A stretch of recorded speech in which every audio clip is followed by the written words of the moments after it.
Kita FM, Suara Rakyat Malaysia. Di sini kita bukan sekadar menyampaikan cerita, kita menganalisis, menilai dan mengupas isu yang membentuk masa depan. Hari ini kita cerita dari berita bernama Permohonan Petros ditolak, apa maknanya kepada masa depan kuasa gas Sarawak?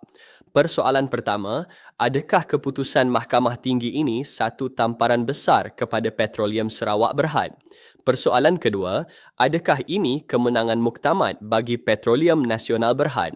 Dan persoalan ketiga, adakah pertikaian sebenar antara Undang-Undang Persekutuan dan Negeri sebenarnya masih belum bermula?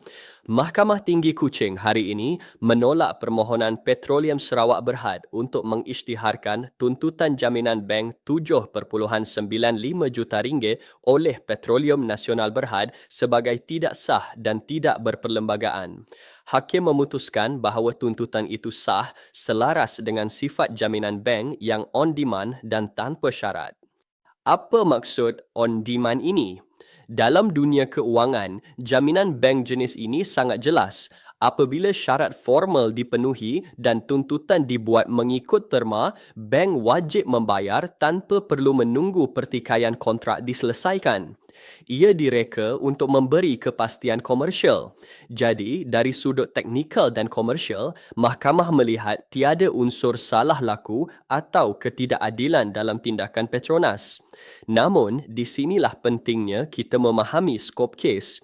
Mahkamah menegaskan bahawa isu yang diputuskan hanyalah sama ada tuntutan jaminan bank itu tidak sah atau menyalahi undang-undang. PETROS tidak memohon deklarasi untuk mencabar kesahan perjanjian jual beli gas secara menyeluruh dan tidak memohon pengisytiharan bahawa Ordinan Pengagihan Gas 2016 terpakai sehingga memerlukan lesen negeri. Maknanya apa? Maknanya, mahkamah tidak memutuskan siapa sebenarnya berkuasa mengawal selia gas di Sarawak. Mahkamah juga tidak memutuskan pertindihan antara Akta Pembangunan Petroleum 1974 dengan Ordinan Pengagihan Gas 2016. Hakim secara jelas menyatakan bahawa persoalan pertindihan Undang-Undang Persekutuan dan Negeri adalah bidang kuasa asal eksklusif Mahkamah Persekutuan. Di sinilah ramai mungkin keliru. Ada yang melihat keputusan ini sebagai kekalahan mutlak PETROS. Ada pula yang melihatnya sebagai kemenangan besar Petronas. Tetapi jika kita teliti, ini lebih kepada keputusan teknikal berkaitan instrumen keuangan, bukan penghakiman muktamad tentang kuasa minyak dan gas. Pertikaian sebenar masih wujud. PETROS berhujah bahawa Petronas tidak mempunyai lesen sah di bawah Ordinan Pengagihan Gas 2016 untuk membekalkan gas di Sarawak. Petronas pula menegaskan ia beroperasi di bawah Akta Pembangunan Petroleum 1974, Undang-Undang Persekutuan yang menurutnya mengatasi undang-undang negeri jika berlaku percanggahan.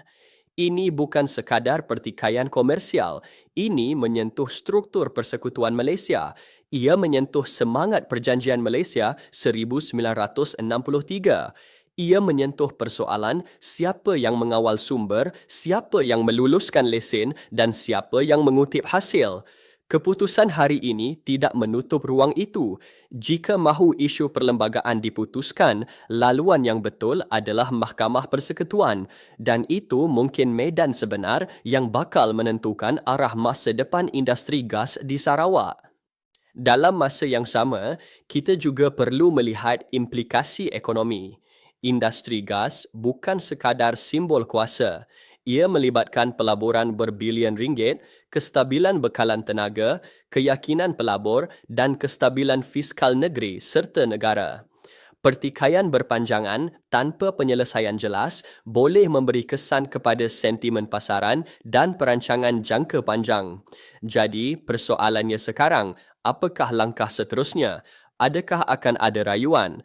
Adakah akan ada rujukan perlembagaan atau adakah kedua-dua pihak memilih rundingan komersial yang lebih pragmatik? Sebagai rakyat Malaysia, khususnya rakyat Sarawak dan Sabah yang mengikuti isu ini dengan penuh emosi dan harapan, kita perlu matang. Isu ini bukan tentang siapa lebih patriotik.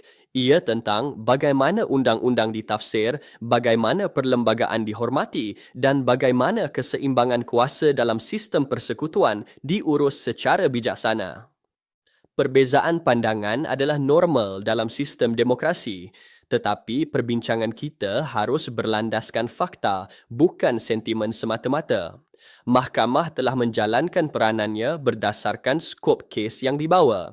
Jika ada pihak mahu cabaran yang lebih besar diputuskan, proses perundangan tersedia.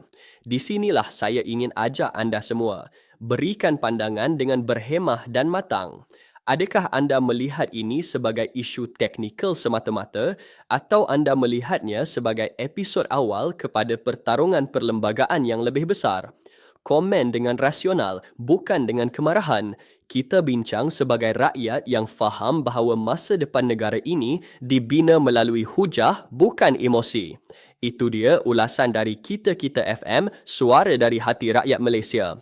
Jangan lupa, kita bukan sekadar mendengar, kita menganalisis, menilai dan bertindak. Jumpa lagi dalam segmen seterusnya. Terima kasih.